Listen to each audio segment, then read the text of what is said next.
Bundan öncə təxminən 4 il müddətində İmam Zəhəbinin Kəbair kitabını oxuyub şərh etdik, dərs etdik.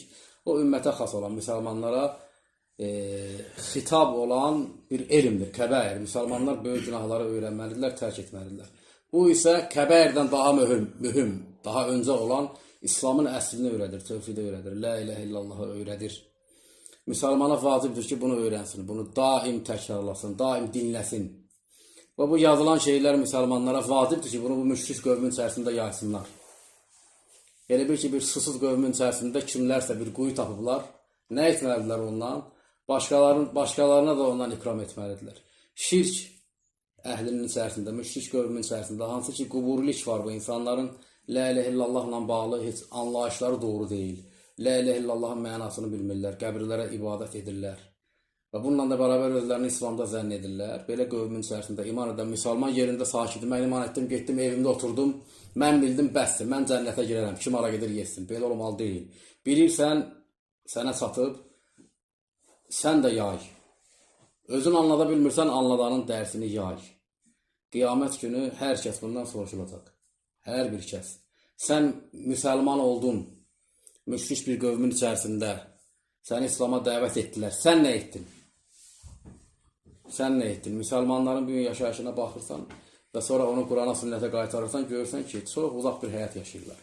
Müşrik qövmün içərisində iman ediblər, ancaq məşğuliyyət, ticarətlə məşğul olaq, gedək, dincələk, onu yiyək, bunu içək, bitdi.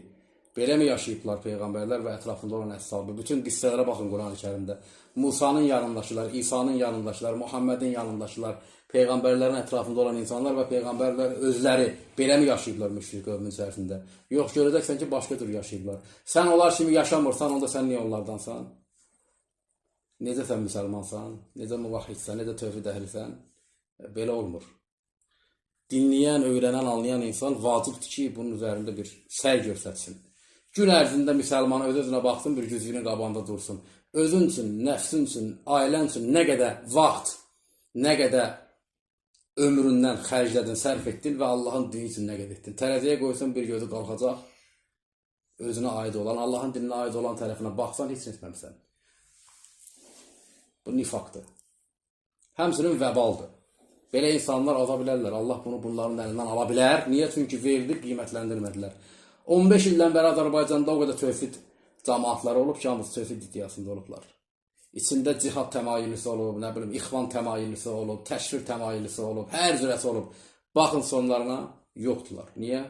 Ya mənhəci doğru qoymayıblar, ya etiqad doğru olmayıb, ya da etiqad doğru olub, əməl doğru olmayıb. Nəticədə heç nə yoxdur. Və sonradan gələn indi tövhid üzərində özünü zənn edən və yaxud da yəqinlik fikrində olan ki, biz doğru etiqaddayıq, belə insanların da zamanəti yoxdur ki, bu cür yaşayışını Allah Subhanahu wa Ta'ala bir gün bu insanların əlindən alar.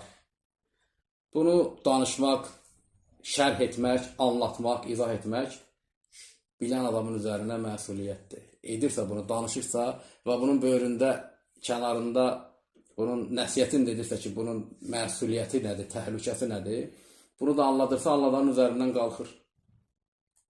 Anladanın üzərindən qalxır. Necə ki, Peyğəmbər sallallahu aleyhi ve sellem vida xütbəsində, həcc ömrünün son vaxtında xütbə dedi, sonra yəni o 23 il Peyğəmbərlik dəvətinin sonucu kimi 100 bin insanın qabağında dedi ki, həl bəlləxtu Allah azə və cəllə xitabən dedi ki, və insanlara da şahid edərək çatdırdın mı? Bitdi. Onun üzərindən qalxdı ki, qaldı insanlara. Yəni bu iş belədir. Edilirsə təbliğ. Sən onun faydası olan kimi zərər ola bilər. Zərər nə zaman ola bilər? Doğru qiymətləndirmir və onu həyatında doğru tətbiq etməyəndə.